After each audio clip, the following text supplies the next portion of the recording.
Canal Escute Áudio Novel. Se inscreva. Novel Teoria Fanfic.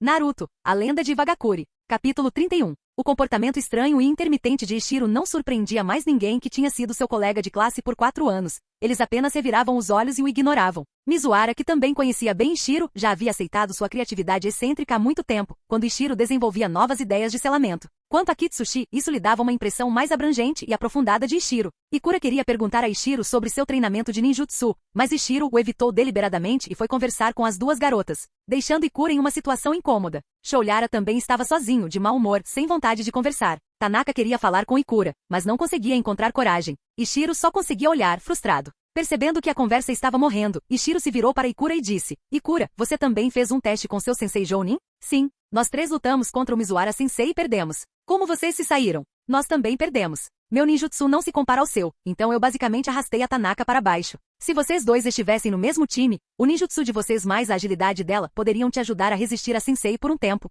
Se o seu tanque não escorregasse, vocês poderiam até vencer. Ikura pensou um pouco e balançou a cabeça. Teríamos uma chance melhor, mas ainda não é o suficiente. Os Jounin são muito rápidos, seríamos abatidos um por um com bastante facilidade. Ishiro suspirou interiormente. Não era disso que eu estava tentando falar. Ele olhou para Tanaka, que ainda não se manifestava, e se sentiu decepcionado. Enquanto isso, os dois companheiros de equipe de Ikura pareceram sentir a vibração e começaram a olhar para ele e para Tanaka, um de cada vez. Isso só aumentou o nervosismo de Tanaka. Meiko, como uma colega de 4 anos que sabia exatamente como Ishiro, Tanaka e Shoulyara se davam, descobriu os sentimentos de Shoulyara. Somando isso às provocações habituais de Ishiro, ela lançou outro olhar furioso para Ishiro, deixando-o perplexo. O que eu fiz desta vez? Nesse momento, Ikura perguntou sobre o progresso de Ishiro com a arma de lança de terra. Ishiro respondeu desanimado: não muito. Passei o ano inteiro em projetos de artes de selamento, então não dediquei muito tempo à arma de lança de terra. Quando a refeição terminou, Tanaka ainda não havia conseguido dizer mais do que algumas palavras a Ikura, e ela permaneceu em silêncio no caminho para casa. Ishiro também parecia desanimado, enquanto Shoulyara parecia estranhamente energizado, sentindo-se como se tivesse vencido uma rodada contra Ishiro.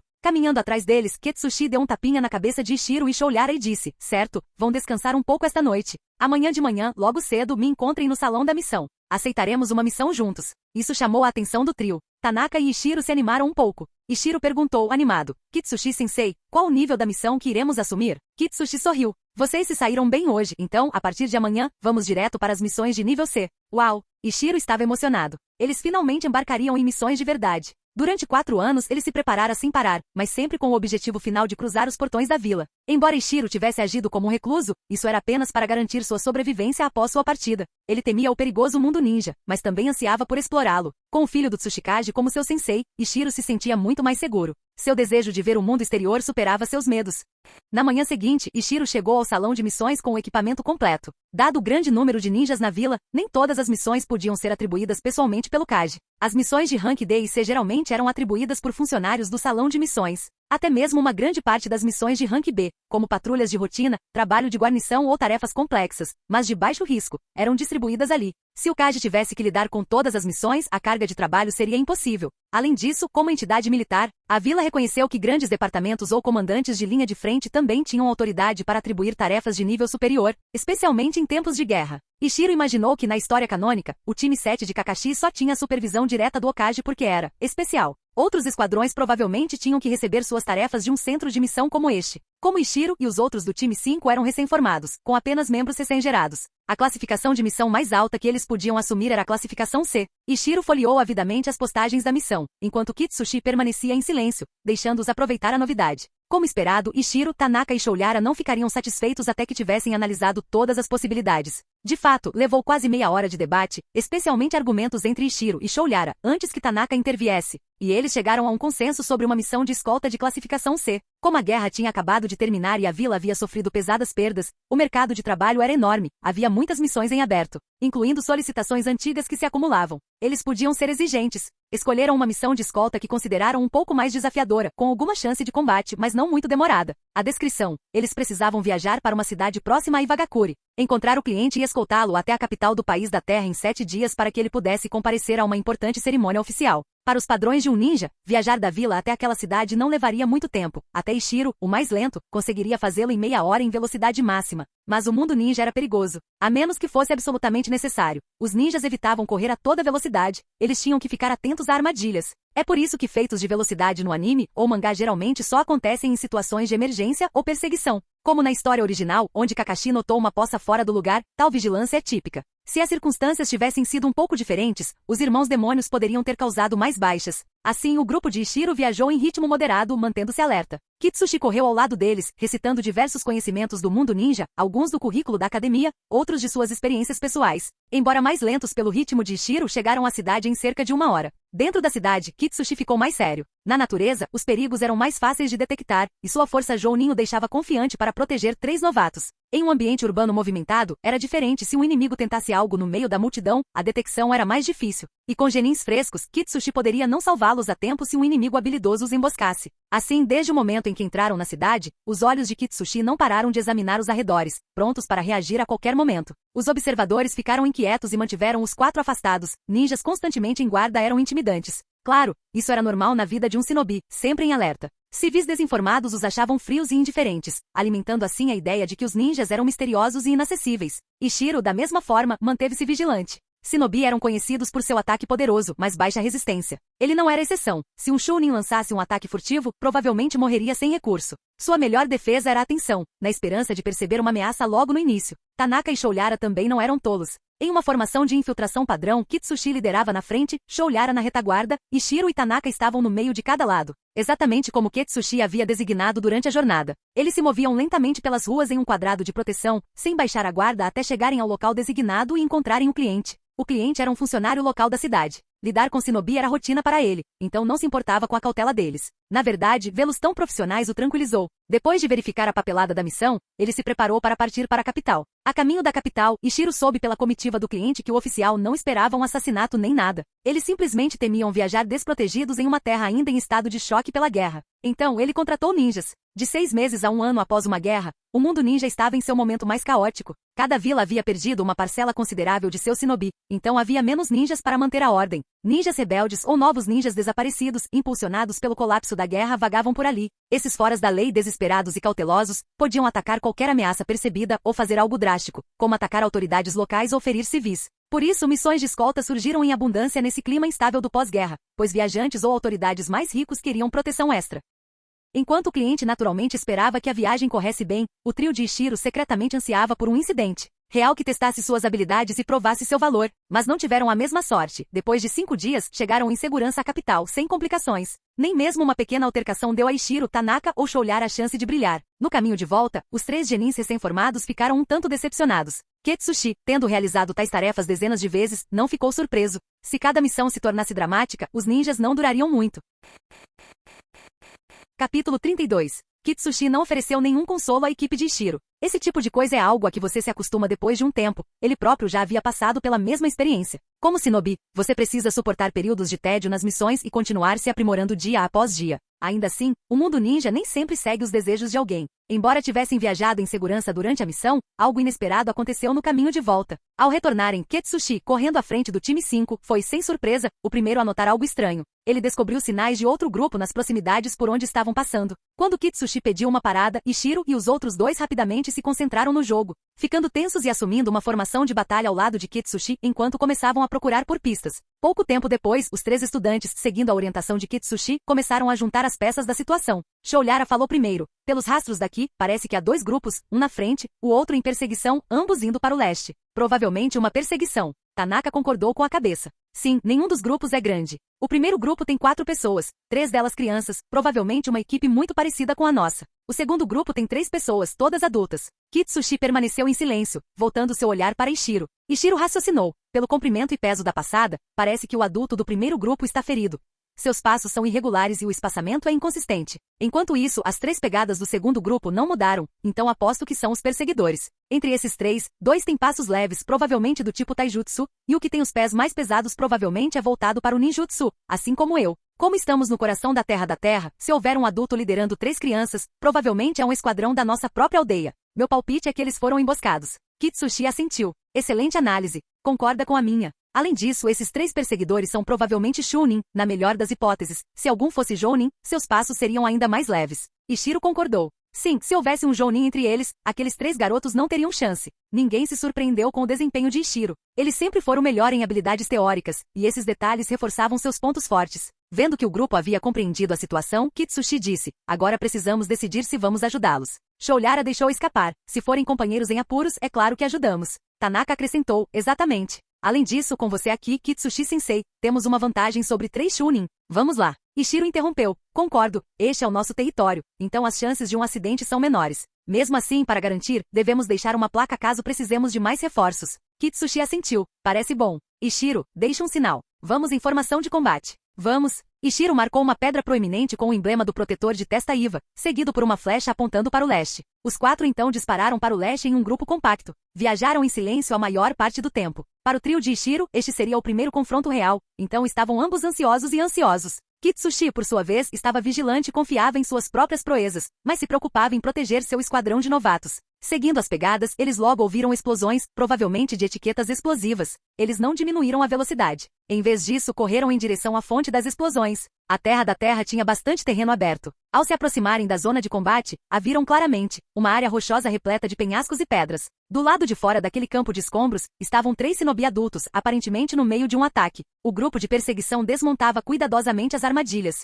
Sua presa devia estar entrincheirada entre as pedras, presumivelmente tecendo defesas improvisadas. Essas armadilhas apenas atrasaram os atacantes, não conseguindo matar ou ferir ninguém. No momento em que o time 5 avistou os 3 inimigos, os inimigos também os avistaram. Após um momento de hesitação, o trio seguiu em frente, determinado a matar os que estavam escondidos nos escombros antes de recuar. Não se tratava de vingança, eles simplesmente precisavam resolver as pontas soltas. Os defensores já haviam descoberto demais sobre eles, então deixá-los viver poderia eventualmente fazer com que toda a rede de inteligência de Iva os atacasse. Kitsushi também notou o movimento deles. Virou-se para Ishiro e disse, vou ajudá-los. Você assume o comando do time 5. Então, avançou na velocidade de um jounin em direção aos escombros. Ishiro respondeu afirmativamente, ordenando prontamente que Tanaka e Shoulyara mudassem de formação. Com Shoulyara na frente e Ishiro e Tanaka atrás de cada lado, eles avançaram. Os 3 shinobi Oshis viram a aceleração de Kitsushi e se assustaram. Um deles murmurou para os outros, é um jounin, não vamos escapar. Virando-se para o usuário de ninjutsu entre eles, disse, Mukajima, exploda os escombros. Force-o a salvar aqueles 3 lá dentro. Quando o homem começou a formar os selos, o primeiro que falou disse ao outro usuário de taijutsu, tire essas 3 crianças. Vamos deter os jounin. Sem hesitar um momento, o segundo especialista em taijutsu contornou Kitsushi e avançou em direção ao grupo de Ishiro pelo flanco. Como Ishiro e os outros eram muito mais lentos, Kitsushi os deixou para trás em poucos instantes. Agora que estavam separados por uma brecha, o plano do inimigo era enviar um homem para lidar com essas crianças na esperança de explorá-las como reféns. Ishiro reconheceu que aquela se configurava como sua primeira luta genuína desde que chegou a este mundo. Ele decidiu imediatamente. Diminua a velocidade e vire-se, olhe para ele de frente. Shoulyara, embora normalmente estivesse em desacordo com Ishiro, obedeceu imediatamente sem reclamar, confiando na inteligência de Ishiro em momentos críticos. À medida que a distância diminuía, Ishiro avaliou mentalmente o inimigo. Kitsushi deduzira que aqueles homens eram Chunin pelas pegadas. No caminho, o próprio Ishiro os observara atentamente. Aquela formação de perseguição lhe indicava que o corredor da frente era um forte praticante de taijutsu. O usuário de ninjutsu vinha atrás e o estilo do terceiro homem provavelmente se assemelhava ao de Tanaka, rápido e ágil. Agora que um único inimigo se aproximava, Ishiro concluiu. Ele é aquele tipo ágil de taijutsu, provavelmente parecido com o Tanaka. Quando entrarmos em combate, Tanaka, fique perto de mim. Não revele sua velocidade logo de cara. Podemos atraí-lo com uma demonstração de fraqueza e depois atacar com força. Tanaka concordou calmamente. Ishiro acrescentou. Ele certamente tentará nos derrotar rapidamente, temendo que seus companheiros não consigam segurar o Kitsushi-sensei por muito tempo. Essa é a nossa oportunidade. Assim que nos chocarmos, joguem shurikens em qualquer direção, para que ele nos subestime. Em pouco tempo, o inimigo chegou ao alcance dos projéteis. Ishiro e os outros lançaram, por reflexo, uma rajada de kunai, shuriken e senbon com coordenação mínima. Como esperado, o homem desviou facilmente com um rápido movimento de pés. Eles são realmente genins frescos, pensou. Já matei muitos como eles desde que fugi da minha aldeia. Contanto que eu evite essa rajada inicial, eles entrarão em pânico e vacilar. De fato, a formação do trio pareceu desordenada quando a primeira saraivada errou. Os 2 últimos diminuíram o ritmo, parecendo formar selos de mão. O inimigo piscou. Será que um deles seria um prodígio do ninjutsu? Mas no segundo seguinte percebeu que a velocidade de selamento de Ishiro e Tanaka era de apenas 3 selos por segundo. Lenta demais para ameaçá-lo de tão perto. Aproveitando sua vantagem, o inimigo deu alguns passos para o lado para impedir que Shoulyara os cobrisse, e então lançou algumas kunai contra a dupla, forçando-os a se esquivar. A tentativa de Tanaka de formar selos foi imediatamente interrompida, restando apenas Ishiro para continuar. O inimigo franziu a testa, mas rapidamente decidiu que não podia se dar ao luxo de realizar nenhum ninjutsu pela metade. Não tinha tempo para perder tempo. Desviando de Shoulyara, ele respirou fundo e usou uma cintilação corporal para aparecer perto de Ishiro e Tanaka. Empunhando uma kunai, ele passou por Tanaka e investiu contra Ishiro, cujos olhos se arregalaram de aparente terror. Peguei ele, pensou o homem. Mas aquele foi o momento de sua própria ruína. Uma dor aguda perfurou seu abdômen, forçando-o a parar e pular para o lado. Virando-se, ele viu a ninja, Tanaka, aproximando-se em uma velocidade assustadora, com uma kunai ensanguentada na mão. Eles me enganaram. Não percebi que ela era uma ninja veloz como eu, e ela fingiu usar ninjutsu. Droga! Embora ferido, ele não recuou. Ele e seus companheiros não tinham outra opção a não ser lutar até a morte. Mas naquele momento, uma onda de pavor fez seu coração apertar. O ninjutsu do garoto está pronto. Olhando para Ishiro, com certeza, ele havia terminado de formar os selos, ambas as mãos pressionadas no chão. Como ele conseguiu fazer isso tão rápido? Ele está usando a lança de terra. Espera, isso não pode estar certo. O rosto do homem se contraiu. Mais um que escondia sua verdadeira habilidade? Na verdade, a lança de terra é amplamente conhecida entre os ninjas, e as maneiras de se defender dela são bem compreendidas. Capítulo 33. Kitsushi sentiu a lança de terra de Ishiro prestes a explodir, então saltou no ar e desviou dos 2 primeiros espinhos de pedra. Do ar, lançou shurikens para forçar Tanaka, que se aproximava, a interromper sua aproximação. Enquanto estava no ar, ele viu Tanaka desviar da shuriken e tentou reajustar seu próprio pouso. Ele já tinha um plano para conter a lança de terra de Ishiro, mas se esqueceu de que havia um terceiro membro do time 5. Originalmente, no plano de Ishiro, Choulyar havia ficado mais recuado. Agora, ele se aproximava silenciosamente, aproveitando a imobilidade de Kitsushi no ar. Imediatamente, Choulyar lançou 2 kunai em um arremesso extremamente rápido. Ao ouvir a kunai passar zunindo a queima-roupa, Kitsushi sentiu um aperto no coração. Não havia tempo para se esquivar no ar. Ele girou o corpo o máximo que pôde, mas 2 kunai ainda o perfuraram com pancadas úmidas. Uma delas, impulsionada com força suficiente, chegou a atravessá-lo. A antiga facada de Tanaka, agravada pela torção forçada, começou a jorrar sangue fresco. Essa nem foi a pior parte. Continuamente golpeado, ele não conseguiu mais controlar sua postura e despencou direto para baixo. Como esperado, mais estacas de pedra irromperam de baixo, empalando-o completamente.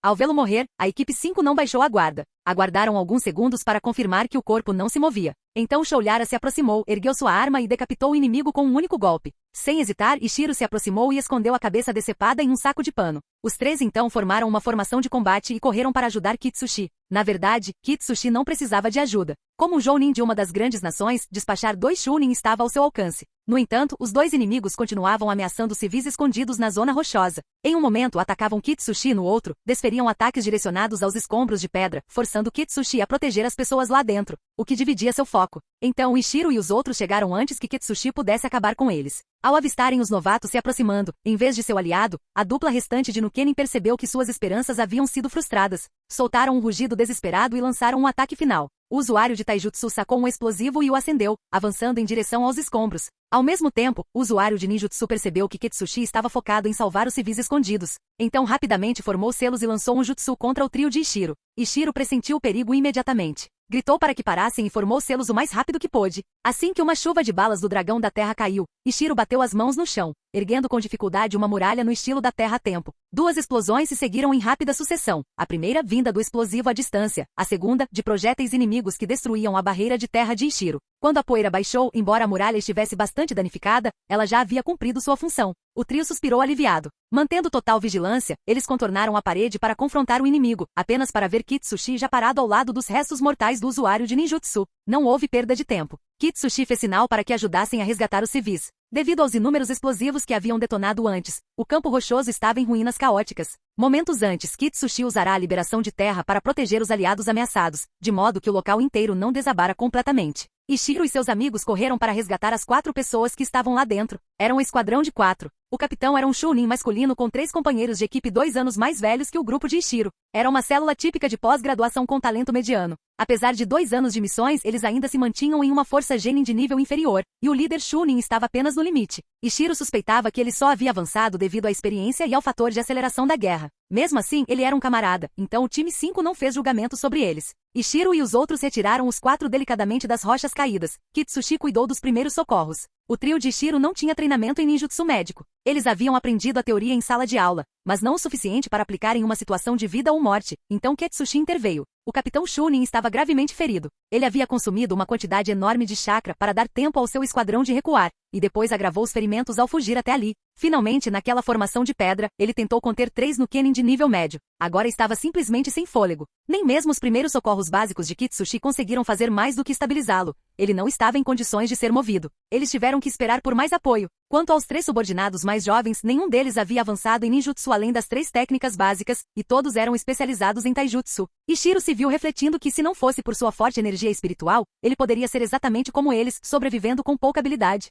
avançando lentamente sem tutoria ou recursos especiais, arriscando a vida na guerra. Enquanto aguardava reforços, Kitsushi ouviu os 4 compartilharem o ocorrido, com o esquadrão de Ishiro ouvindo. Eles tiveram uma boa dose de sorte na missão anterior, mas problemas surgiram no caminho de volta, quando tropeçaram nesses ninjas rebeldes. O conflito eclodiu tão rápido que nenhum dos lados conseguiu reagir adequadamente. Os reflexos experientes do Chunin e sua prontidão para se sacrificar deram à equipe a chance de recuar. Tudo isso serviu como uma lição para Ishiro. Este é o verdadeiro mundo shinobi. A relativa paz que ele desfrutava fora conquistada por inúmeros veteranos que se entregaram ao máximo. Ele repassou a batalha recente em sua mente, especialmente o momento em que teve que intervir como comandante de fato, criticando cada fraqueza. Logo, um esquadrão ninja mascarado chegou rapidamente vindo de longe. 3 Zambu. Ao avistar Kitsushi, um deles rapidamente usou uma série de sinais de mão padrão. Kitsushi e os outros mantiveram uma postura cautelosa, mas após trocarem comunicações de selos de mão, os Zambu relaxaram um pouco. Mesmo assim, eles nunca baixaram totalmente a guarda. Após verificar o estado de saúde do ferido Chunin, um Ambu com treinamento em medicina ninja começou a curá-lo. Ishiro ficou surpreso. Nunca tinha visto um médico dedicado entre os Zambu. No atual período pós-guerra, nem mesmo Konoha tinha médicos verdadeiramente universais. Ele imaginou que os métodos médicos avançados de Iva estivessem em falta. Era incomum vê-los tão cedo. Ishiro observava com interesse. O ninja Ambu usou a palma mística várias vezes em um curto intervalo, remendando completamente o Chunin. Observar a quantidade de chakra necessária para curas repetidas confirmou a Ishiro que ninjutsu médico não era uma opção para ele. Seu chakra limitado nunca seria suficiente. Ao terminar, o Ambu médico examinou os outros 3 subordinados. Após confirmar que Kitsushi era competente em primeiros socorros, ele os deixou como estavam. Enquanto isso, os outros 2 Ambu permaneceram em guarda o tempo todo. Seguiu-se uma breve rodada de construção improvisada de maçãs. Com 2 dos subordinados ilesos carregando seu capitão Chunin, todo o grupo, agora com escolta Ambu, retornou à vila. Para Ishiro, a experiência da missão deixou uma profunda impressão. Este é realmente o mundo ninja. O perigo está por toda parte, mas os veteranos sempre se destacaram, criando espaços seguros de paz para a geração mais jovem. Retornando a Iva, Kitsushi designou Ishiro para escrever o relatório da missão. Sendo o melhor da turma academicamente, Ishiro conseguiu com facilidade, mas também fazia parte do plano de Kitsushi prepará-lo. Ishiro o escreveu meticulosamente, descrevendo não apenas os eventos, mas também suas reflexões e lições. Kitsushi leu satisfeito, e então apontou alguns detalhes que Ishiro havia deixado passar. Como a missão enfrentou uma batalha inesperada, Kitsushi concedeu ao trio dias extras de folga. Ishiro os utilizou para redobrar seus esforços para desvendar a técnica de selamento domínio do fogo. No fundo, ele sentia que ao decifrá-la, obteria benefícios que iam além do que havia imaginado inicialmente. 3 dias depois, a equipe 5 se reagrupou no salão de missões para outra missão de nível C. Desta vez, tudo correu bem. Sob a proteção de Kitsushi, os 3 novatos eliminaram um bando de bandidos da montanha, nenhum ninja de verdade entre eles. Apenas alguns que mal haviam aprendido a moldar chakra. O grupo de Ishiro concluiu a missão com facilidade e sem maiores problemas. E assim foi por um ano inteiro. Eles lidavam com aproximadamente uma missão de nível C a cada poucos dias, cada uma com duração variável. Algumas levavam 1 ou 2 dias, como patrulhar a vila à noite, um trabalho cobiçado que presumivelmente dava aos novos genins uma visão do funcionamento da vila. Outras duravam uma semana inteira ou mais, como a mais recente, uma missão para descobrir um espião. Investigar pistas consumia vários dias, seguidos por uma longa perseguição e uma breve escaramuça, transformando-a em uma provação de 10 dias. Naturalmente, após cada longa missão, Kitsushi lhes dava um período de descanso igualmente longo. Nesses intervalos, Ishiro se dedicava a decifrar o selo do domínio do fogo. Ele estava convencido de que isso lhe renderia tesouros de conhecimento. Capítulo 34. Ishiro havia planejado bem esses 5 dias. Ao longo do último ano de experimentos esporádicos, ele havia quase terminado de testar os fragmentos da técnica de selamento domínio do fogo. Das centenas de fragmentos, a vasta maioria havia sido decifrada por meio de repetidas tentativas. Apenas uma pequena parte permanecia sem solução. Entre os não resolvidos, alguns apresentavam estrutura incompleta ou sua função era muito obscura para ser facilmente decifrada. Com base em sua análise geral do layout do selamento, Ishiro basicamente havia adivinhado seu propósito. Agora, apenas 2 fragmentos permaneciam completamente misteriosos, 2 dos maiores e os que mais o intrigavam. Apesar disso, o desenvolvimento de Ishiro em Fuinjutsu no último ano foi substancial. Após muitas tentativas e um exame minucioso de toda a técnica, ele levantou a hipótese de que um dos fragmentos restantes utilizava o método domínio do fogo para gerar chamas e o outro envolvia canalizar energia natural. Além disso, Ishiro tinha uma boa ideia de como proceder para investigá-los, mas, para implementar o plano, precisaria da ajuda da divisão de barreiras. Por sorte, ele teve 5 dias de folga. Logo de manhã, Ishiro foi até a divisão de barreiras e convocou todos os especialistas em selamento da vila que estavam na cidade. Ao contrário da última vez, ao saber que Ishiro era quem os chamava, todos vieram sem hesitar. Uma vez reunidos, Ishiro passou uma hora inteira descrevendo sua abordagem de um ano para dissecar a técnica do domínio do fogo, como ele a dividiu em partes. Sua metodologia experimental e suas descobertas de alto nível. Naturalmente, ele divulgou apenas os resultados conceituais. Conhecimento aprofundado não era algo para ser compartilhado livremente devido às regras internas de confidencialidade. Mesmo assim, a plateia ficou atônita. A maioria ainda estava imersa nos estudos de Fuinjutsu de nível B. Alguns mestres de selamento de alto nível, como Mizuhara ou Bunji, haviam começado a abordar técnicas de nível A, mas os materiais de nível S estavam tão além deles que mal arranhavam a superfície. Certamente não ousariam tentar quebrar um selo de nível S como Ishiro fizera. No entanto, Ishiro realmente o fizera, obtendo alguns insights reais. Oficialmente, a função principal de Ishiro era como membro da equipe 5. Curiosamente, ele nunca perdeu seu posto na divisão de barreiras. Na verdade, ele continuou recebendo um salário mensal da divisão, e eles lhe forneciam os materiais para seus experimentos de selamento. O motivo era simples. A alta gerência acreditava que o talento de Ishiro em selamento superaria o deles, então era sensato mantê-lo com boa vontade na divisão. Com certeza, só aquela palestra de 1 hora descrevendo suas ideias de pesquisa justificava seu pagamento mensal. Por fim, Ishiro explicou que 2 fragmentos permaneciam sem solução e expôs seu palpite sobre o que eles causavam. Toda a divisão de barreiras enlouqueceu. Nenhum deles era tolo, uma vez imaginadas as possibilidades. Percebia-se que decifrar completamente como aproveitar a energia natural em uma técnica de selamento poderia abalar todo o mundo Shinobi. Claro, não seria fácil. Mesmo os membros do clã Uzumaki, que projetaram o domínio do fogo, claramente não haviam decifrado o princípio completo da conversão de energia natural. Caso contrário, já teriam desenvolvido uma abordagem sistemática ao Senjutsu. No entanto, mesmo que nunca compreendessem todos os princípios subjacentes, simplesmente reproduzir experimentalmente tal efeito de conversão de energia seria algo grandioso. Quem sabia que tipo de artes proibidas poderiam derivar disso? Consequentemente, todos abandonaram suas tarefas atuais e se concentraram nesses 2 fragmentos. Sem surpresa, a notícia desse esforço chegou ao Onoki. Não apenas porque Onoki possuía um vasto conhecimento em selagem, mas também porque tê-lo a bordo ajudaria a acelerar o projeto. De fato, ao saber do progresso de Ishiro, Onoki começou a dedicar parte de sua agenda diária à pesquisa.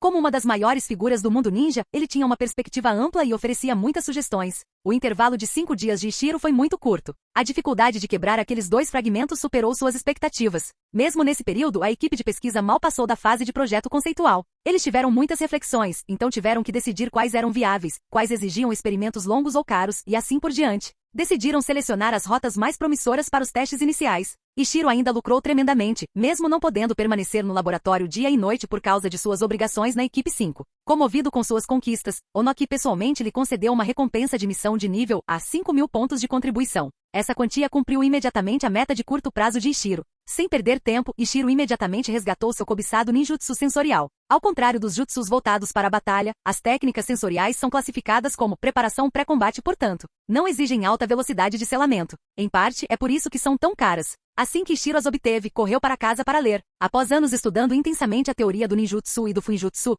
ele não teve dificuldade em entender a técnica. Compreendendo o princípio básico, Ishiro começou a praticar. Como esperado, o ninjutsu sensorial dependia de um forte poder espiritual, exatamente o ponto forte de Ishiro. Assim, sua primeira tentativa foi bem-sucedida. Foi o domínio mais fácil em 5 anos de transmigração. Após terminar os selos, Ishiro pressionou um único dedo no chão. Seguindo as instruções do pergaminho do jutsu, ele usou o chakra para expandir sua mente. Parecia milagroso, como uma mão invisível sondando tudo ao redor. O feedback formou uma imagem mental interna. O processo levou apenas alguns segundos. Nesse curto espaço de tempo, Ishiro havia escaneado os arredores. No entanto, a técnica tinha limitações. Detectava apenas entidades vivas ou energizadas. Na percepção de Ishiro, a área estava repleta de muitos sinais de vida tênues, cada um como uma mancha de luz quase invisível. Enquanto isso, alguns grandes sóis ofuscavam tudo ao redor, Shinobi cujo chakra era especialmente denso. Conforme o pergaminho, Ishiro treinou para não se fixar nesses sóis, mas sim para evitá-los, para não sobrecarregar ou distorcer sua transmissão. Ele brincou com ela por um bom tempo, observando com espanto as auras se movimentarem, algumas entrando em seu alcance,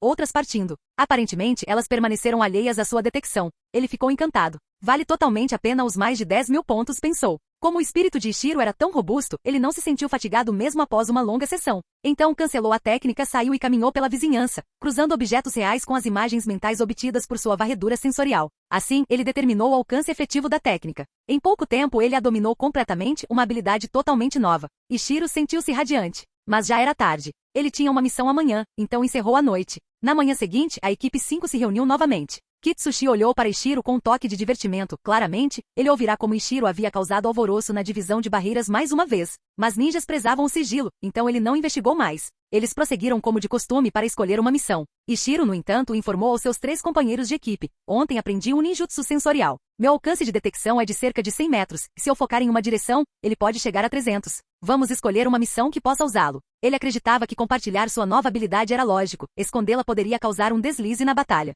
Shoulyara ficou exasperado. Outro ninjutsu? Fácil assim, né? Ele estava com inveja e irritado. De onde exatamente Ishiro continuava conseguindo pontos e pergaminhos avançados?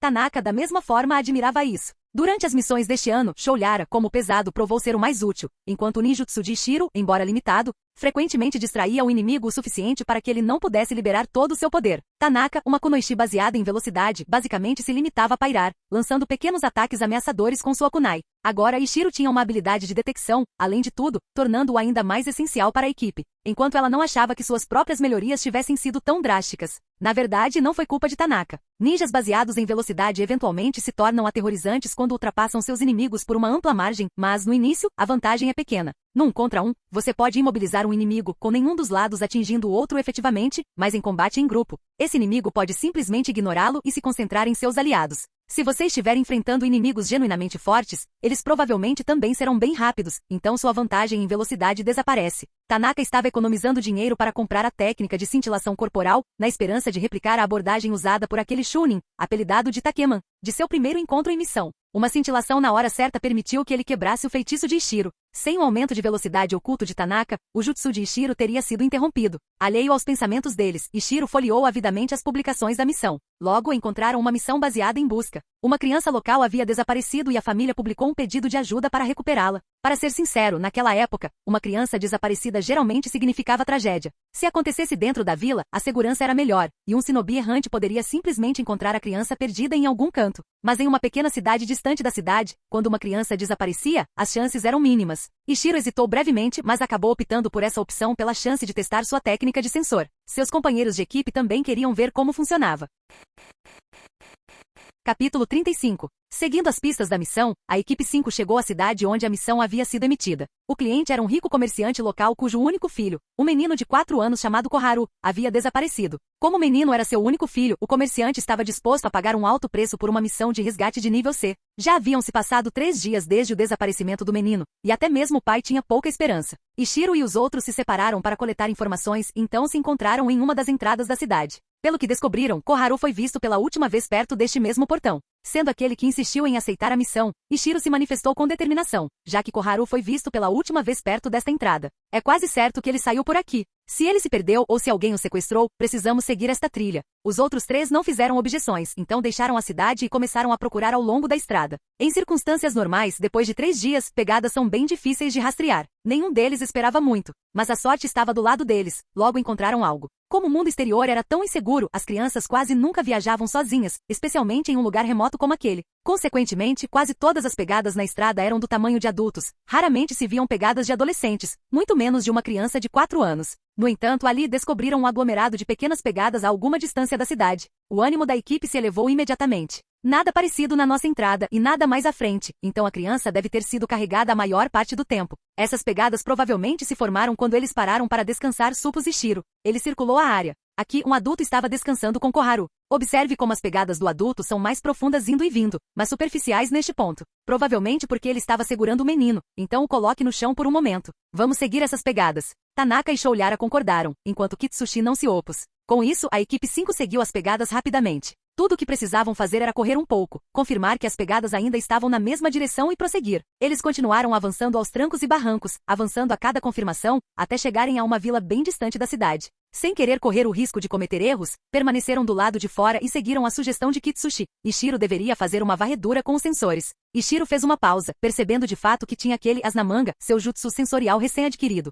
Como a vila era relativamente pequena, o alcance poderia ser suficiente. Agachando-se atrás de uma das casas, Ishiro lançou sua técnica. Momentos depois ele disse, não sinto nenhum ninja deste lado da vila. Meu alcance máximo é de cerca de 300 metros, então vou dar uma volta para verificar o outro lado. Kitsushi e os outros assentiram, então os 4 se reposicionaram. Após examinar o lado oposto, Ishiro concluiu. Ao todo, apenas algumas centenas de habitantes. Nenhum shinobi. Não vimos aquelas pegadas levando a outro lugar, então o garoto deve estar aqui. Concluindo, ele perguntou a Kitsushi. O que vem a seguir, capitão? Kitsushi deu um leve sorriso. Somos shinobi não oficiais. Podemos ser mais diretos. Com isso, ele os conduziu corajosamente para dentro da aldeia. Os shinobi frequentemente deixavam os civis desconfortáveis, mas a equipe 5 usava protetores de testa oficiais de IVA. Os aldeões os reconheciam como legítimos. As pessoas os indicavam a casa do chefe da aldeia. Kitsushi, sem preâmbulos, disse ao chefe que eles tinham vindo procurar um menino desaparecido. O chefe, um sujeito mais velho que já tinha visto algumas coisas, rapidamente confirmou que 2 dias antes, de fato, um homem havia trazido uma criança para lá. alegando pobreza e querendo vendê-la. Uma família na aldeia queria um filho, então pagaram por ele. O chefe suspeitava que o homem estivesse mentindo. As roupas da criança eram muito melhores que as do adulto, e o menino parecia bem alimentado, sugerindo que vinha de uma família rica. Possivelmente o culpado havia planejado tudo com antecedência. Mas o chefe manteve-se em silêncio, já que uma criança a mais na aldeia não era ruim. Ao ouvir isso, Ichiro perguntou imediatamente: então, onde está o garoto agora? Inesperadamente, o chefe respondeu: ele não está mais na aldeia. Veja bem, o menino se recusou a comer a comida que a família lhe dava. Ele chorava dia e noite. Tentaram reaver o dinheiro do traficante, mas ele se recusou. Eles brigaram. Então, uma jovem freira passou por lá. Ela disse que havia um orfanato na cidade de Zushan que o acolheria, embora seu dinheiro fosse limitado. O traficante devolveu parte do que havia sido pago, e isso resolveu a situação. Shoulyara perguntou abruptamente: chefe, aquela freira já foi embora? Ele assentiu. Sim, ela pegou Koharu e partiu novamente. Parecia que ela estava voltando para a cidade de Zushan. Os 4 ficaram aliviados. Pelo menos Koharu estava vivo. Ichiro conferiu a aparência e as roupas da criança com o chefe para confirmar. Então, eles partiram às pressas para a cidade de Zushan. Ao anoitecer, chegaram à cidade de Zushan. Era um assentamento grande, então o alcance do sensor de Ichiro não era suficiente para cobrir tudo. Sem perder tempo, perguntaram a localização do orfanato e foram direto para lá. Ficava em um canto abandonado da cidade, com prédios bastante decadentes. Na entrada, Ichiro usou seu ninjutsu sensorial novamente lá dentro. Havia cerca de 20 crianças e 3 adultos. Ao ver um grupo de ninjas se aproximando, os funcionários do orfanato ficaram preocupados e foram buscar o responsável. Era uma jovem freira de cabelos castanho claros e óculos notavelmente grandes. Ela era, de fato, muito bonita. A visão dela deixou Ichiro boquiaberto por um instante. Ele quase deixou escapar algo, mas conseguiu se conter. Por dentro, sua mente girava com a possibilidade de usar a identidade oculta da freira para seu próprio benefício. Enquanto os pensamentos de Ichiro corriam soltos, as negociações entre Kitsushi e a freira se desenrolavam rapidamente. A freira emergiu segurando um garotinho, com várias outras crianças curiosas espiando ao seu redor. Um olhar para o garoto que ela conduzia pela mão lhes disse que era de fato Koharu. Tanaka imediatamente se aproximou e pegou Koharu. Kitsushi agradeceu a gentil e bela freira. Quando estava prestes a se despedir, Ichiro de repente arremessou uma shuriken em direção a uma das outras crianças que haviam seguido Koharu. Tanaka e Shoulyara ficaram paralisados em choque. Kitsushi também percebeu. Ele poderia ter impedido, mas levantou a mão pela metade e então desistiu. A shuriken voou incrivelmente rápido em direção à criança, apenas para parar bem na frente deles porque um fio super fino estava preso a ela, com Ichiro segurando a outra ponta. Então, com o movimento do pulso, ele puxou a shuriken de volta. Tudo aconteceu tão de repente. Só então Shoulyara explodiu de raiva. Ichiro, você está louco? Você quase matou aquele garoto de susto.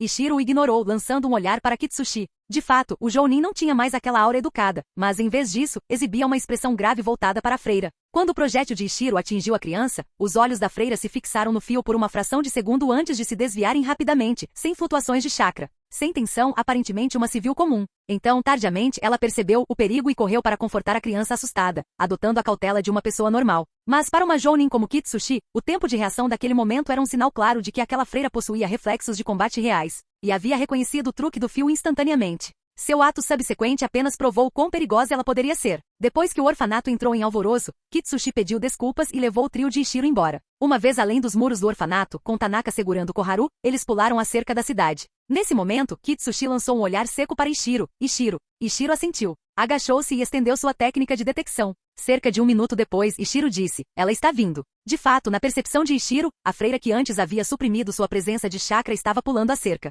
Ela estava silenciosa como um fantasma, mas naquele instante, sua energia vital a denunciou brevemente. Tanaka e Shoulyara perceberam que algo estava errado e olharam para a figura que se aproximava no topo da parede, uma freira, aparentemente uma ninja. Ela é uma shinobi! Exclamaram. Kitsushi olhou para ela e avisou: quem é você? Ela balançou a cabeça, recusando-se a responder. Nenhuma resposta veio. Kitsushi não perdeu tempo e avançou. A freira também não recuou. Ela o enfrentou de frente. O chakra em suas mãos brilhava com um verde fraco, semelhante a um bisturi de chakra. Ela usou taijutsu puro para parar os golpes de Kitsushi. Durante todo o tempo, Ichiro manteve seu ninjutsu sensorial para observar o orfanato atrás deles. Se fosse algum tipo de clone ou isca, ele notaria a falta de uma assinatura vital. Ilusões ou clones de sombra produzem sinais diferentes, e essa sutileza não escaparia à detecção de Ichiro. Cada lado demonstrou habilidade de nível Jounin, deixando o trio de Ichiro com pouca chance de intervir. Eles poderiam apenas atrapalhar Kitsushi se tentassem. Então ficaram de guarda e o deixaram lidar com a situação. Após trocar dezenas de movimentos, Kitsushi, um pouco mais forte em força bruta, começou a pressionar a freira. Percebendo o padrão dela, aproveitou uma brecha e a forçou a saltar para cima. Ichiro, prevendo aquele momento, gritou: agora! Tanaka e Shoulyara lançaram múltiplas shurikens de lados opostos. Embora a freira tenha se virado no ar para se esquivar da maioria, teve que aparar algumas com seus bisturis de chakra. Esse pequeno atraso permitiu que Kitsushi se aproximasse para uma sequência decisiva de golpes. Ela logo sofreu múltiplos ferimentos, culminando em um golpe final pesado que a derrubou.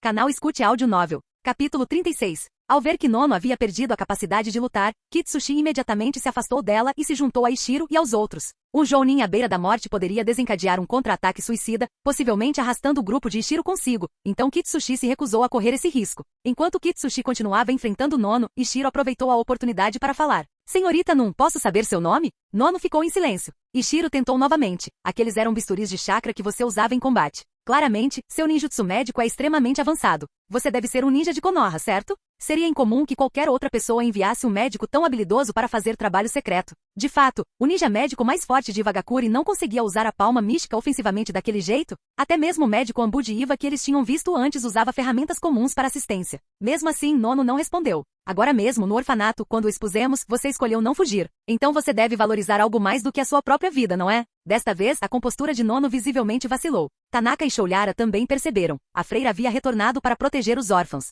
Ishiro não mencionou isso explicitamente, ele não queria parecer um vilão ameaçando-a com a vida das crianças. Não duvidamos da sua determinação em morrer ou da sua lealdade a Konoha, continuou Ishiro, então não tentaremos coagi-lo dessa forma. Mas talvez você queira considerar o que lhe é caro. Talvez possamos fazer um acordo. Em vez de prejudicar o orfanato, podemos simplesmente voltar e deixar a vila decidir. Isso lhe daria tempo. Com isso, Nono finalmente focou seu olhar em Ishiro. De fato, se os eventos se desenrolassem como ele havia previsto, ela teria tempo para realocar seus órfãos. Vendo a reação dela, Ishiro relaxou um pouco. Contanto que haja alguma reação, podemos negociar. Parece que há esperança de negociação. Ela perguntou, o que você quer que eu faça? Ishiro deu um sorriso fraco. Relaxe, não estou atrás dos segredos de Konoha nem de informações sobre sua infiltração. Tudo o que peço é que você registre os métodos e informações por trás do seu ninjutsu médico. Assim que o fizer, nos viraremos e partiremos. Kitsushi se perguntava o que Ishiro exigiria. Ele não esperava que conhecimento médico fosse o pedido. Embora os dois lados ainda estivessem em desacordo, Kitsushi não pôde deixar de lançar um olhar de soslaio para Ishiro. Nono hesitou. Ela sabia perfeitamente como aprimorar as capacidades médicas de Iwa poderia ameaçar Konoha. Mesmo assim, ela prezava aquele orfanato.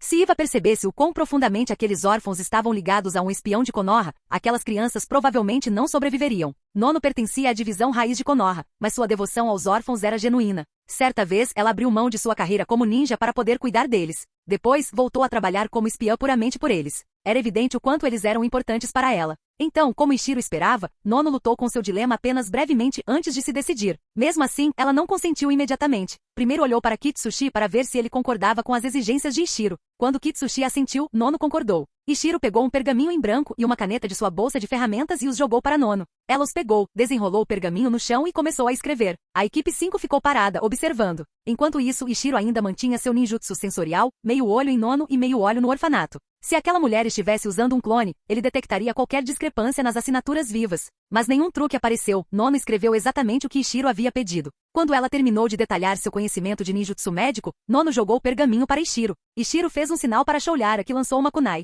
O cabo atingiu o pergaminho, derrubando-o no ar. Então Tanaka formou selos e criou um clone para recuperar o pergaminho. O clone abriu e verificou, não encontrou nada suspeito e devolveu o pergaminho a Ishiro. Satisfeito, Tanaka dissipou o clone. Ishiro manteve-se cauteloso, usando sua técnica de sensor enquanto examinava o texto. Baseando-se em tudo que vira em textos médicos, além de vislumbres de sua vida passada, Ishiro determinou que não era falso. Confirmando que Nono não o havia enganado, ele disse a Kitsushi, é verdade. Vamos recuar. Kitsushi não disse mais nada, apenas grunhiu e guiou o esquadrão para longe. Sem esperar, eles se apressaram pela noite. Enquanto isso, de volta ao orfanato, Nono cuspiu um bocado de sangue. Seus ferimentos eram graves, mas com suas avançadas habilidades de cura, não foram fatais. Após uma rápida sessão de cura e limpeza do sangue, ela começou a evacuar os órfãos. A equipe 5, por sua vez, viajou sem incidentes e chegou a Iwagakure ao meio-dia do dia seguinte. Do lado de fora do prédio do Tsuchikage, Tanaka entregou Koharu à equipe da Ambu. Kitsushi então conduziu os demais diretamente para ver Onoki. Após ouvir o relato, Onoki convocou os anciãos da aldeia para um interrogatório completo. As opiniões variaram.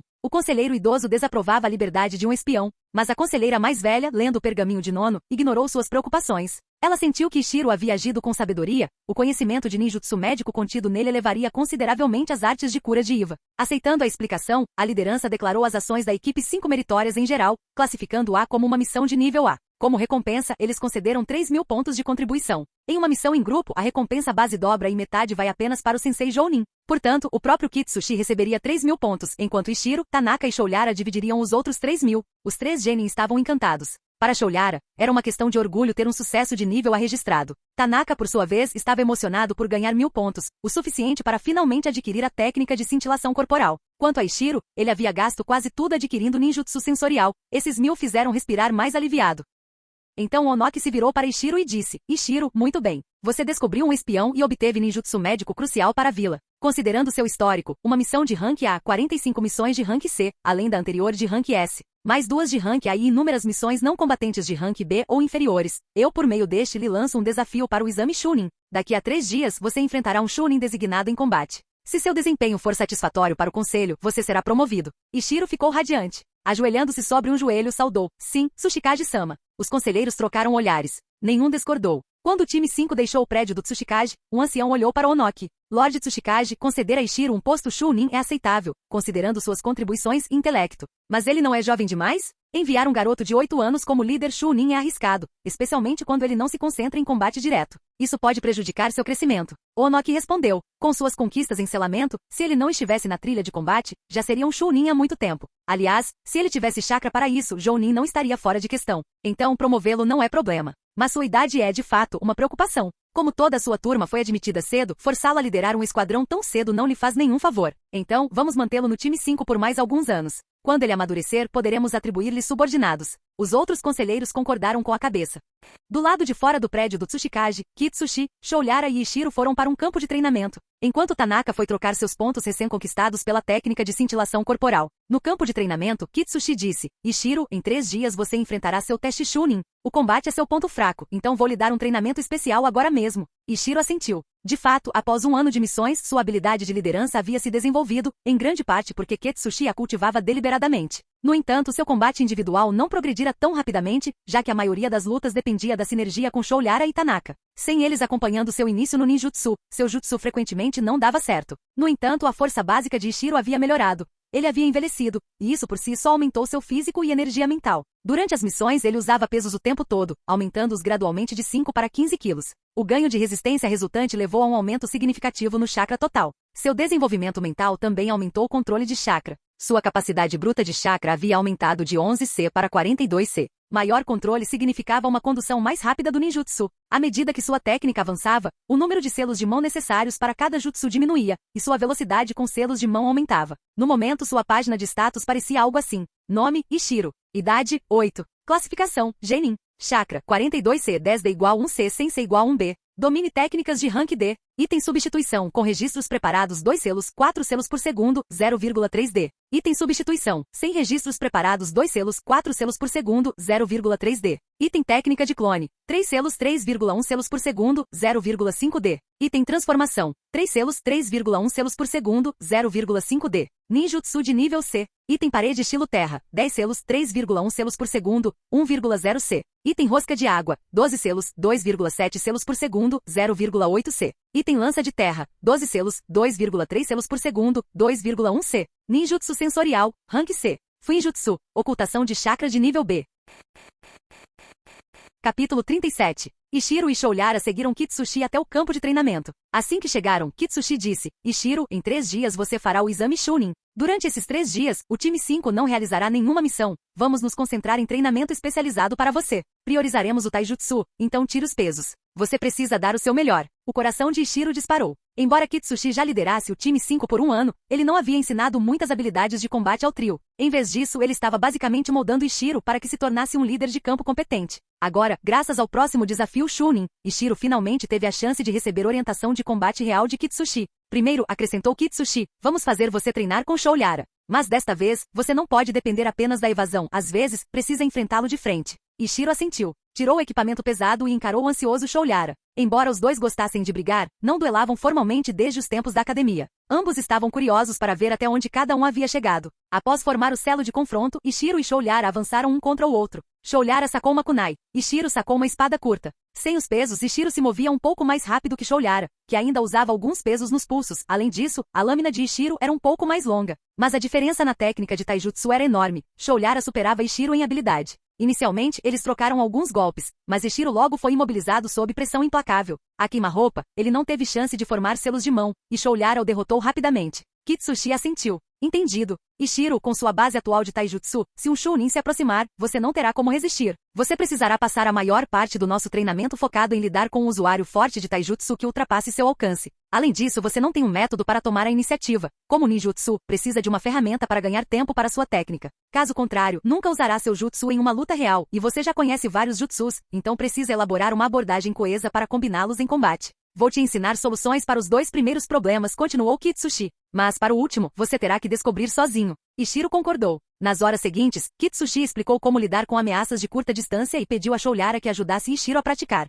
Enquanto Ishiro estava ocupado treinando, outra pessoa, seu colega de escola Ikura, acabará de voltar de uma missão e recebeu uma notificação semelhante para comparecer a um exame Chunin. Entre os formandos, Ikura era sem dúvida o mais forte, provavelmente superando até mesmo alguns de turmas anteriores. Ishiro era valorizado pela vila por 2 motivos: seu potencial formidável, imenso poder espiritual equivalente a um enorme crescimento a longo prazo, e seu intelecto, visão estratégica e domínio da teoria do selamento. A fama de Ikura era mais simples, um gênio absoluto tanto em ninjutsu quanto em taijutsu. Quando o Anbu informou Ikura sobre o exame, ele ficou mais surpreso com o momento do que com o conteúdo. Ele tinha plena consciência de que seu poder já rivalizava com o de um Chunin típico, mas, tendo acabado de concluir uma tarefa padrão de nível C, pareceu estranho que o exame lhe fosse imposto naquele momento, em vez de depois de uma missão de alta dificuldade. Sua companheira de equipe Meiko sentiu inveja, mas reconheceu a realidade. Ela também era especialista em ninjutsu e estava em situação semelhante à de Ishiro. Sem aliados para proteger o tempo inicial, seu jutsu nunca surtiu efeito. Enquanto isso, Uzumaki Yumi não se importava. Suas habilidades de selamento já lhe davam um tratamento equivalente ao de uma Chunin típica ou superior. A promoção ou não a afetava muito.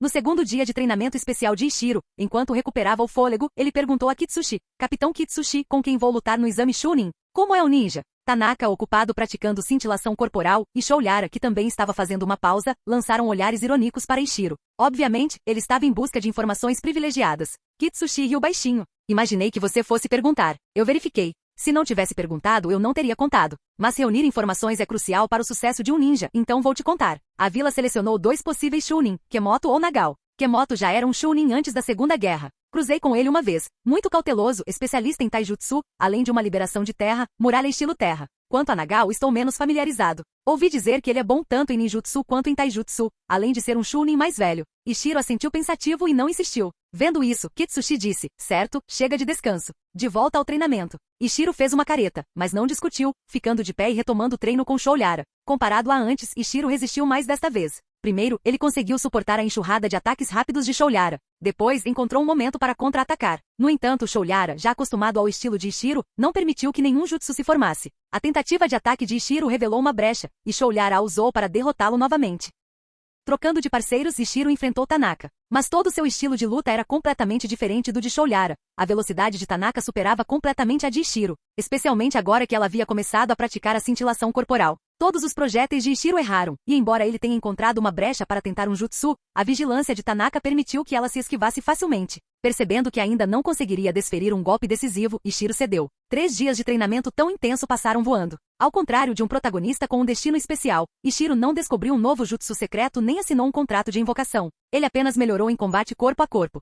No dia da prova, ao amanhecer, a equipe 5 apareceu em um centro de treinamento fechado. Ficaram surpresos ao ver a equipe 2, ou seja, Ikura e os outros, também esperando lá. Ambos os lados ficaram perplexos. Depois de alguma conversa, perceberam que 2 pessoas estavam fazendo o teste para Chunin naquele dia. A sinergia entre elas era complexa. Meiko sentiu uma pontada de decepção ao ver Ishiro também concorrendo à promoção, o que significava que a diferença entre elas havia aumentado novamente. Ao longo do ano, a ajuda de sua família estagnou, e seus talentos foram ofuscados pelos de Ishiro. Yumi, por outro lado, não se importava. Seus objetivos eram um Fuinjutsu, e a vila lhe dava um tratamento especial. Ishiro não ficou tão abalado ao saber que Ikura também havia sido escolhido. Na verdade, ele considerou isso óbvio. Ele não tinha ilusões. O poder bruto de Ikura era incomparável entre seus pares. Eles conversaram um pouco antes de Onoki chegar com vários conselheiros e 2 Chunin. Normalmente, um exame Chunin não precisa envolver tantos observadores de alto nível, mas esses 2 candidatos eram os destaques de sua geração, que já havia sido um ano de admissão antecipada. A liderança sênior estava fortemente investida em seus futuros. Se devidamente nutridos, ambos poderiam um dia ascender ao nível de Kage.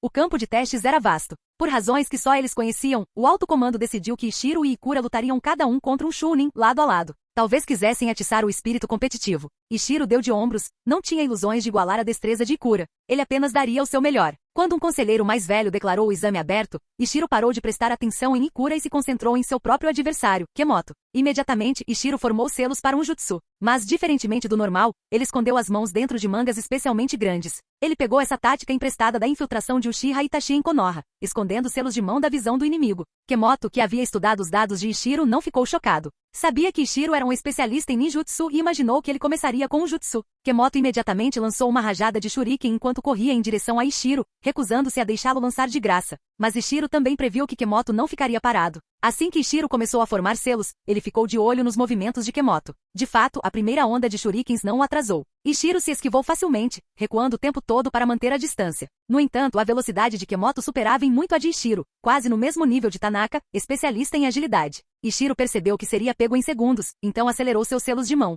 De fato, assim que Kemoto se aproximou, as mãos de Ishiro bateram no chão. Como o selamento de Ishiro estava oculto, Kemoto não tinha ideia de qual jutsu estava por vir, nem esperava que fosse tão cedo. Desequilibrado, tentou se esquivar de forma imprevisível para evitar uma possível lança de terra ou um projétil de dragão de terra. Enquanto isso, manteve uma abordagem em curva em S para diminuir a distância. Mas, nenhuma bala ou estaca de pedra veio. Em vez disso, quando Kemoto estava a menos de 1 metro de distância, uma parede de estilo terra surgiu abruptamente sob seus pés. Se fosse a lança de terra, o salto lateral de Kemoto teria passado por ela sem problemas, mas a parede tinha mais de 3 metros de largura, interferindo em seus próximos passos. Forçado a se adaptar no ar, Kemoto mudou o equilíbrio para evitar bater na parede. Ishiro havia planejado exatamente isso. Sem hesitar, lançou um ataque de taijutsu a queima-roupa. 2 shurikens saíram zunindo de sua mão esquerda, enquanto sua mão direita golpeava para frente com uma espada curta desembainhada. Kemoto, pego de surpresa, reagiu com bastante destreza. Sua kunai direita desviou as shurikens lançadas por Ishiro, enquanto sua mão esquerda sacou outra kunai, preparando-a para interceptar o golpe de espada.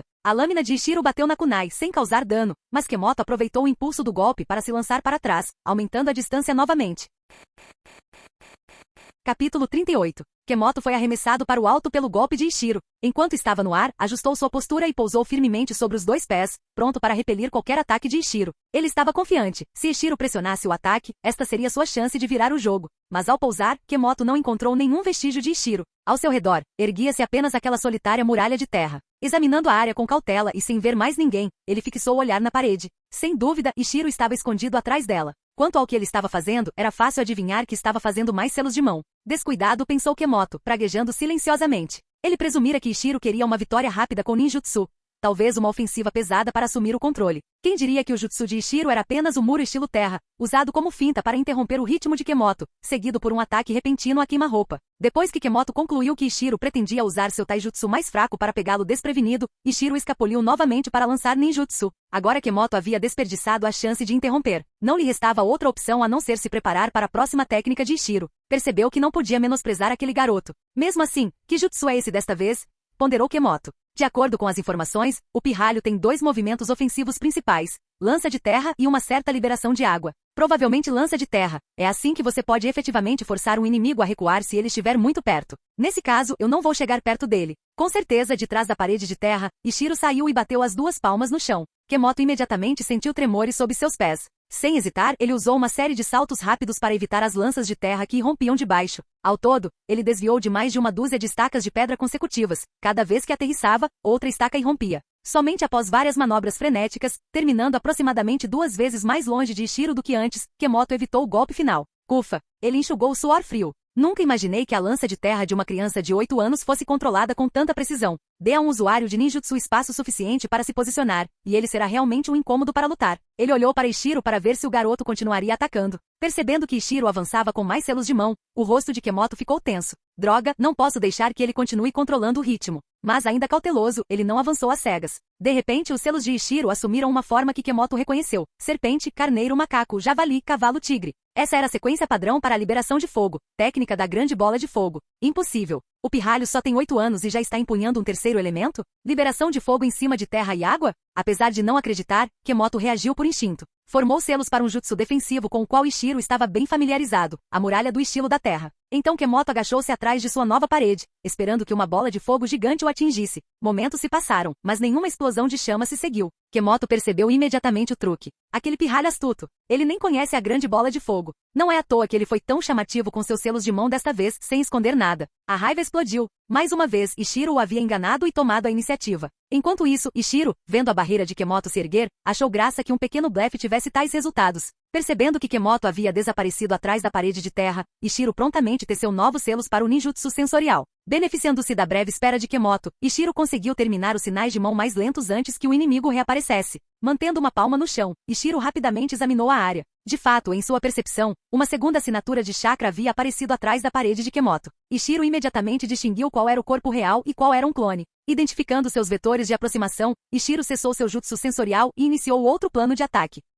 Após ouvir de Kitsushi que Kemoto poderia usar um clone de terra, Ishiro discretamente investigou mais a fundo, confirmando o rumor com os próprios companheiros de equipe de Kemoto. Eles, para sua grande ajuda, traíram Kemoto imediatamente. Ishiro decidiu explorar esse conhecimento agora, e de fato, Kemoto havia criado um clone. Enquanto tecia selos atrás da parede de terra, Ishiro também conjurou um clone simples. Este clone não possuía poder de combate real, mas era capaz de realizar tarefas menores, como segurar uma kunai envolta em uma etiqueta explosiva para um ataque furtivo. Enquanto isso, o próprio Ishiro formou sinais para o fio de água. Graças ao seu controle de chakra mais forte, a técnica agora incluía efeitos parciais de pressão da água, quase dobrando seu antigo poder. O clone da terra de Kemoto, por outro lado, provocou um barulho deliberado para atrair Ishiro. Fiel ao plano, Ishiro rapidamente emergiu de trás da parede, cuspindo uma corda aquosa que se lançou contra o clone. O clone da terra, como Kemoto havia combinado, esquivou-se apenas sem muita convicção, agindo como se tivesse sofrido um ferimento leve. Então Ishiro avançou para o golpe final, combinando perfeitamente com o roteiro de Kemoto. Assim que Ishiro se movesse para acabar com o clone, o corpo real de Kemoto desceria das vigas do salão de treinamento para matá-lo. E de fato, o verdadeiro Kemoto pairava silenciosamente sobre a cabeça, preparando-se para atacar de cima no momento em que Ishiro baixasse a guarda. Se Ishiro demorasse muito para finalizar o clone, Kemoto planejava um único golpe letal. Um usuário de ninjutsu com pouca habilidade em taijutsu não conseguiria lidar com Kemoto a queima-roupa. Mas enquanto Kemoto se preparava para atacar, avistou com o canto do olho outro Ishiro emergindo do topo da muralha de terra. Assustado, Kemoto imediatamente presumiu que aquele devia ser o corpo real de Ishiro. Abandonando o primeiro Ishiro, alterou o mergulho à força e investiu contra o recém-chegado. Estava convencido de que mesmo que sua mudança de planos fosse precipitada, o taijutsu do verdadeiro Ishiro não era páreo para ele. No entanto, no meio da investida, Kemoto percebeu que algo estava errado. Anos de experiência em combate o alertaram. Aquele Ishiro é um clone. Ele o reconheceu bem a tempo de ver a etiqueta explosiva presa à kunai. Sem tempo para se esquivar no ar, Kemoto gritou apressadamente, liberação de terra. Esquiva estilo terra. Mas, suspenso acima do solo, sua técnica era mais fraca. A liberação de terra normalmente se afastava do terreno para obter o efeito máximo, e pairar no meio da investida não lhe dava uma âncora sólida. O escudo parcial que ele reuniu foi suficiente para absorver a explosão, mas a explosão da etiqueta impulsionou aquela barreira de terra inacabada para trás, lançando-a diretamente contra Kemoto. Se Ishiro tivesse seguido em frente naquele momento, poderia ter terminado tudo rapidamente. Mas Ishiro ainda estava preso, lutando contra o clone da terra de Kemoto. Mesmo que o clone fosse mais fraco, a distância entre eles e Ishiro permanecia grande o suficiente para que Ishiro não o cortasse imediatamente. No momento em que Ishiro tentou se desvencilhar e perseguir Kemoto, o clone o importunou obstinadamente, com total desrespeito à própria sobrevivência. Essa é a vantagem dos clones da Terra ou das Sombras. Eles têm pensamento parcialmente autônomo. Quando Ishiro dissipou o clone de Kemoto, o momento perfeito para puni-lo já havia passado. Sem escolha, Ishiro se recusou a perseguir. Em vez disso, lançou a arma de lança de terra novamente. Kemoto, que havia sobrevivido à explosão, viu que Ishiro não se aproximava e suspirou aliviado. Sentia que sua condição era precária, mas contanto que Ishiro se mantivesse à distância, Kemoto teria tempo para acalmar a respiração. No entanto, ao ver Ishiro começar a aplicar mais selos de mão, Kemoto não conseguiu evitar xingar baixinho. Droga, acho que não tenho escolha a não ser arriscar um ataque total. Que assim seja. Nesse momento, a mentalidade de Kemoto se acalmou inesperadamente. Ele percebeu que do início ao fim, Ishiro o havia enganado completamente, e que seu desempenho era forte o suficiente para garantir a aprovação. Kemoto sabia muito bem que os examinadores deviam estar satisfeitos. A promoção de Ishiro estava praticamente garantida. Se já perdi, pensou Kemoto, é melhor tentar o meu melhor. Então ele se preparou, ignorando o custo. Investiu contra Ishiro imprudentemente, ignorando a próxima onda de disparos da lança de terra. Ishiro, vendo a investida determinada de Kemoto, ficou alarmado. Ele não tinha ilusões sobre se igualaria a um Chunin habilidoso em combate corpo a corpo. Embora o inimigo estivesse ferido, se Ishiro não conseguisse bloqueá-lo, quando Kemoto chegasse perto, Ishiro estaria condenado. Ishiro cerrou os dentes e terminou de conjurar os espinhos de pedra. Mas Kemoto, totalmente preparado, saltou ao redor deles com saltos curtos e consistentes, em vez de grandes saltos. Com outra rajada de espinhos de pedra, Kemoto respirava com dificuldade, mas ainda não estava exausto, e significativamente mais perto de Ishiro. Àquela distância, não havia tempo para Ishiro lançar outro ninjutsu. Nem mesmo seu jutsu baseado em pergaminhos guardado poderia ser aplicado mais rápido do que Kemoto conseguia atacar. Sem outra escolha, Ishiro ergueu sua arma e investiu, apostando que o estado debilitado de Kemoto poderia lhe permitir um acerto direto em taijutsu. Capítulo 39. Ao ver Ishiro atacá-lo novamente de forma tão imprudente, Kemoto manteve a calma dessa vez e exibiu a verdadeira destreza de combate de um Chunin veterano. Embora Ishiro tivesse escolhido um bom momento para pressionar o ataque, Kemoto estava claramente cansado após repetidos saltos de esquiva no estilo terra e já estava em má forma desde aquela troca explosiva. A lacuna em habilidade bruta ainda estava lá. Após aqueles golpes iniciais, Ishiro gradualmente se viu suprimido, e logo parecia que ele perderia. Assim que os observadores acreditaram que Ishiro estava prestes a ser derrotado, Ishiro abruptamente arremessou sua espada longa para longe no meio da luta. Kemoto ficou surpreso. Nunca imaginou que Ishiro descartaria sua melhor arma naquele momento. Embora Ishiro estivesse em uma situação precária, não era tão desesperador assim. Jogar fora a arma principal normalmente aceleraria a derrota, não a impediria. No entanto, a surpresa deu a Ishiro uma breve abertura. Kemoto, assustado com a espada voadora transformada em projétil, foi forçado a parar o golpe, permitindo inadvertidamente que Ishiro recuasse para uma curta distância. Após bloquear a espada, Kemoto viu Ishiro recuar enquanto formava selos com a mão direita. Enquanto isso, a mão esquerda de Ishiro extraiu 2 shurikens. A visão alarmou Kemoto. O ninjutsu com uma só mão? Em seu estado debilitado, se Ishiro aplicasse alguma técnica estranha, o resultado era imprevisível. Kemoto investiu suas últimas forças em atacar Ishiro. Ele acreditava que só precisava se aproximar. Ishiro, equipado com apenas 2 shuriken, não resistiria em combate corpo a corpo. Mas se deixasse Ishiro terminar um novo jutsu, tudo poderia acontecer. O espetáculo também surpreendeu os espectadores. Desde o início, o time de Ishiro vinha se mostrando uma briga feroz e rápida, bem diferente da outra partida, em que ambos os lados se testavam. Por isso, a atenção de todos se concentrou em Ishiro. Ao contrário do genin assustado, porém, os 2 instrutores Jounin e a liderança superior rapidamente perceberam o que Ishiro estava fazendo. Os selos não eram para um ninjutsu ofensivo, mas sim um sinal de selamento com as mãos. Me deu um susto, brincou um consultor sênior. Outros assentiram. Todos se sentiram um pouco aliviados. Se Ishiro realmente dominasse o ninjutsu sozinho, isso teria sido ainda mais surpreendente. De fato, após formar uma breve cadeia de selos, a mão direita de Ishiro bateu em seu pulso esquerdo. Nesse momento, Ishiro torceu a manga para revelar o selo em seu antebraço. Ao toque de Ishiro, uma espada longa novinha em folha surgiu do nada, graças a um fuinjutsu. Kemoto, em meio a um ataque, jamais esperava por isso.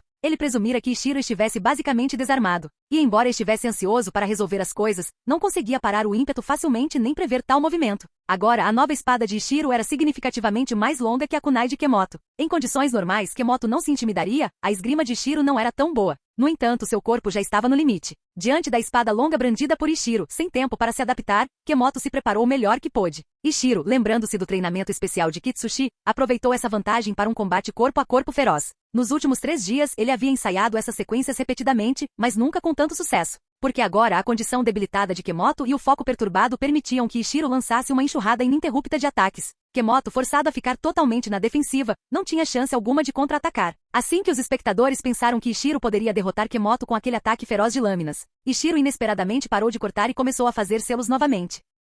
Não que Ishiro quisesse desistir, era que ele não conseguia continuar. Ele tinha apenas um punhado de golpes de espada, todos usados naquele ataque inicial. Se continuasse, Kemoto certamente se adaptaria. Pior ainda, Ishiro não teria outra oportunidade para ninjutsu. E na verdade, o único motivo de Ishiro para aprender aquele padrão de espada era criar oportunidades para ninjutsu. Agora era a hora perfeita. De fato, Kemoto também contava com a continuação dos combos de lâminas de Ishiro por mais alguns segundos, então ele estava momentaneamente despreparado. Ao ver Ishiro se afastar repentinamente, Kemoto reagiu por reflexo, saltou para trás. Um momento depois percebeu o perigo. Ishiro estava tecendo sinais para um novo jutsu. Kemoto queria chorar. Tão perto, mas tão longe. Ele não via como interromper o ataque de Ishiro a tempo. A tão curta distância, com Kemoto exausto, como ele poderia esperar se esquivar de outra saraivada de ninjutsu? De fato, Ishiro finalizou um lança de terra. Kemoto desviou dos 2 primeiros espinhos, mas se viu imobilizado no terceiro. Pouco antes do último espinhoso o empalar, Kitsushi interveio para salvar Kemoto. Esse foi o sinal de que o exame havia terminado. Ishiro havia vencido. Assim, Ishiro derrotou Kemoto com sucesso e passou no teste de Chunin.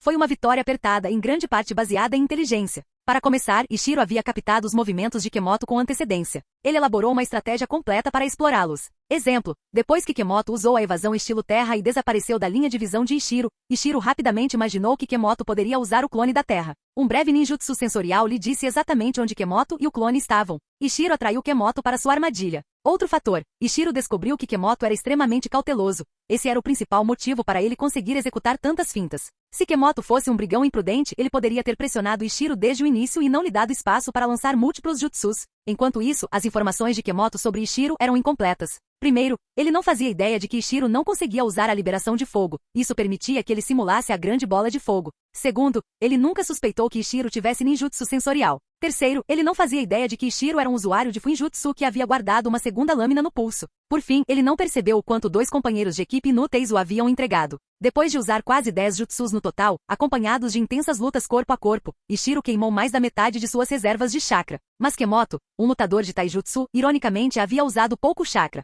Essa é uma força típica de ninjas de combate corpo a corpo. No entanto, ele nunca conseguiu explorar essa resistência, esmagada pela astúcia de Ishiro. Quando Ishiro finalmente relaxou, a fadiga o dominou. Superar um Chunin experiente não era brincadeira. Ele havia acumulado uma vasta experiência com a luta. Reflexões posteriores certamente lhe renderiam mais crescimento. Kitsushi, a curta distância, podia ver a nova confiança de Ishiro. Antes, Ishiro acreditava apenas parcialmente em seu futuro poder, imaginando-se mais como um suporte ou um recuo. Em contraste, Kakashi da Folha, por exemplo, tentará avançar com Chidori no momento em que se tornará Jounin, ignorando os avisos de Minato. Excessivamente imprudente, sim, mas isso também demonstrava uma mentalidade inabalável. Ishiro não estava exatamente nesse nível, mas alguma autoconfiança havia despertado nele. Kitsushi entendia o quão vital essa crença intangível era para um ninja. Ao mesmo tempo, os altos funcionários conferiram. Um conselheiro de meia-idade concluiu: forte poder mental, dupla afinidade terra, água, ninjutsu sensorial, técnicas de selamento prontas para o combate, aguçado senso de batalha, inteligência para ilusões ou fintas, combos de ninjutsu bem coordenados. Ele será um excelente Chunin.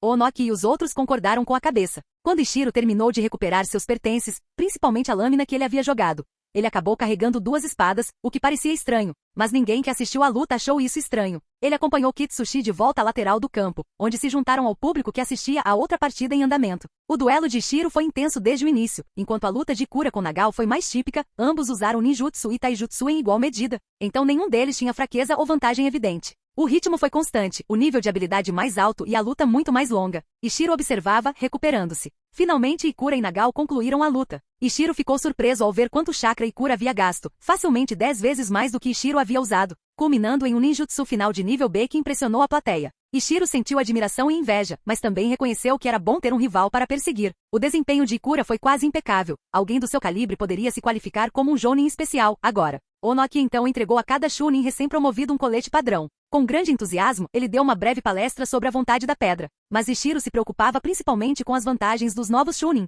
Além dos equipamentos padrão, cada genin recém-promovido recebia um suprimento de refeições medicinais especiais. Como os dois melhores de sua geração, Ishiro e Ikura receberam 2 cotas cada. Ishiro estava emocionado. Ultimamente, ele havia dedicado tanta energia ao selamento que seu progresso no ninjutsu estava atrasado. Com essas rações especiais, ele decidiu mudar temporariamente o foco para o treinamento de ninjutsu, aprimorando sua habilidade de combate novamente. Mas isso viria depois. Por enquanto, Ishiro e os outros planejavam importunar Kitsushi com uma refeição comemorativa. Afinal, os últimos 3 dias de treinamento especial tinham sido brutais. Sem sentir vergonha, Ishiro se aproximou de Kitsushi e disse: Capitão Kitsushi, para comemorar minha promoção, que tal nos convidar para um churrasco? Kitsushi congelou. Você passa no exame, então eu pago a conta? Ele estava prestes a recusar quando Tanaka, percebendo a indireta de Ishiro, acrescentou: capitão, você não nos atende desde o dia em que nos conhecemos. Kitsushi procurava desculpas, mas Ishiro já havia acenado para a equipe 2. Mizuhara-sensei, Ikura, Meiko e Yumi, vamos, o capitão Kitsushi vai pagar um banquete de carne grelhada. Mizuhara-sensei, junte-se a nós. O protesto de Kitsushi ficou preso na garganta.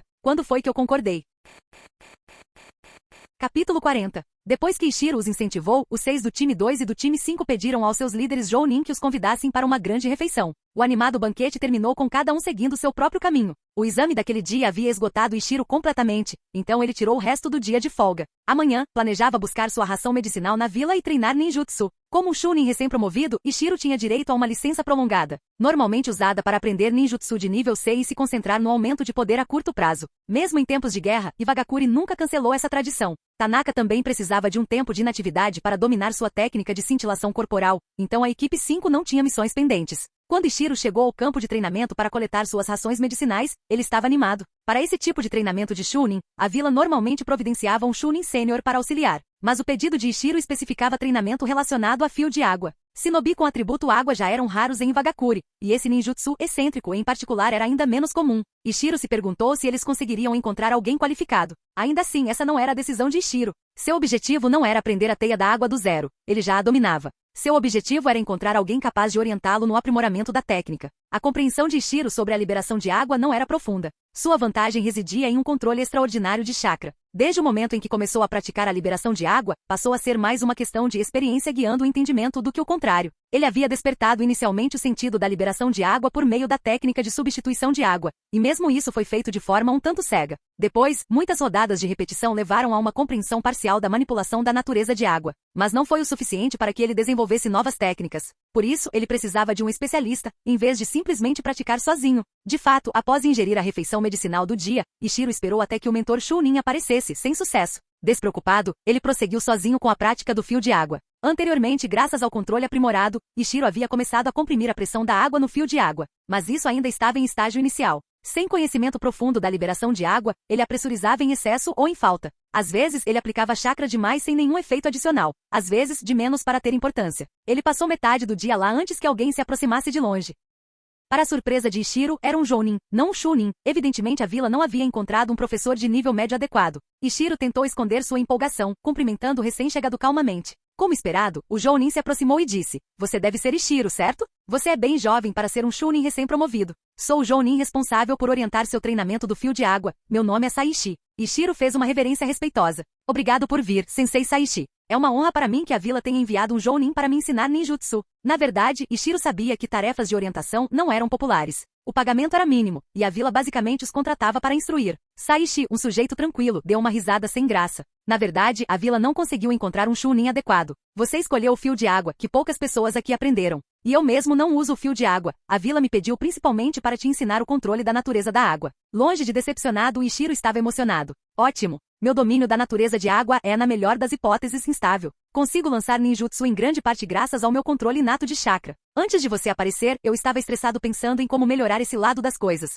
Ichiro então explicou toda a sua perspectiva, sua compreensão superficial da natureza da água, o raciocínio por trás da escolha do fio de água e sua intenção de desenvolvê-lo ainda mais por meio da pressurização do fluxo de água. Saishi inicialmente ouviu com a mentalidade de um professor instruindo um novato, mas quanto mais ouvia, mais surpreso ficava. Um chunin novinho em folha já está considerando transformação de forma e pesquisa e desenvolvimento de ninjutsu, sem mencionar que você fala sobre a pressão da água ampliar os atributos da água. Quando Ichiro terminou de descrever seu plano, Saishi ficou em silêncio. Ichiro esperou, ansioso. Após uma longa pausa, Saishi suspirou. "Vim com a intenção de te ensinar, parece que você já me ensinou. Como retribuição, deixe-me compartilhar o que sei sobre a teoria da água-natureza. Você pode decidir como integrá-la." A princípio, Ichiro ficou confuso. "Quando foi que eu lhe ensinei alguma coisa?" Então, a segunda metade da declaração de Saishi o deixou bastante animado. Normalmente, fora de um vínculo formal de mestre-aprendiz, é raro um ninja experiente transmitir teoria elemental avançada de graça. Ichiro teve sorte. Então, Saishi passou os 20 dias seguintes explicando os fundamentos da natureza de água e guiando Ichiro passo a passo. Em troca, Ichiro ocasionalmente fazia seus comentários característicos e fora da caixa, que davam a Saishi o efeito eureka.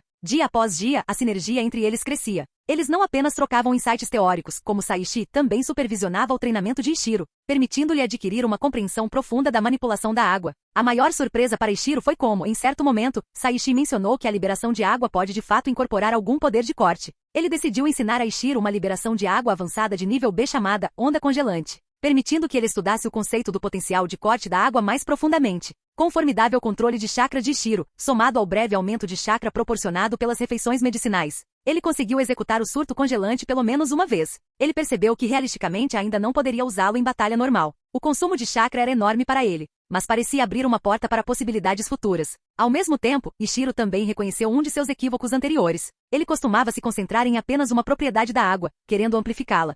Mas água é água precisamente porque possui muitas propriedades ao mesmo tempo. Se você enfatizar demais uma única característica, poderá perder a essência da liberação de água. Por exemplo, pressurizar um fluxo aquoso em fio de água exige confinar essa pressão em uma única direção, impedindo que ela se dissipe para fora. Ao longo desses 20 dias, Saishi foi quem mais evoluiu. Ao refletir sobre a abordagem abrangente de Ichiro, ele superou vários gargalos pessoais no treinamento da natureza de água. Ele até criou 3 novos ninjutsus. Assim, enquanto Ichiro se esforçava para desenvolver um fio de água aprimorado e nunca o concluía, Saishi alcançou o nível de um jounin de elite. Mesmo assim, Ichiro se sentia grato. Afinal, ele nem imaginava que aprenderia um novo ninjutsu desta vez, ele só queria aprimorar o fio de água e acelerar o uso de ninjutsu. Agora ele também havia conquistado a onda congelante de rank B. Não havia motivo para insatisfação. Além disso, o conhecimento geral de Ichiro progrediu imensamente. Nesses 20 dias, ele efetivamente passou da teoria da água de nível elementar para o nível de graduado do ensino médio. Os livros não o restringiriam mais. Enquanto isso, a prática repetida reduzia o número de selos necessários para certas técnicas, juntamente com o custo em chakra. A maior colheita? Seu fio de água aprimorado era muito superior à versão antiga. Testes revelaram que o novo fio de água podia penetrar a muralha de estilo terra que ele mesmo criou, continuando a avançar para atingir um inimigo atrás dela. Originalmente,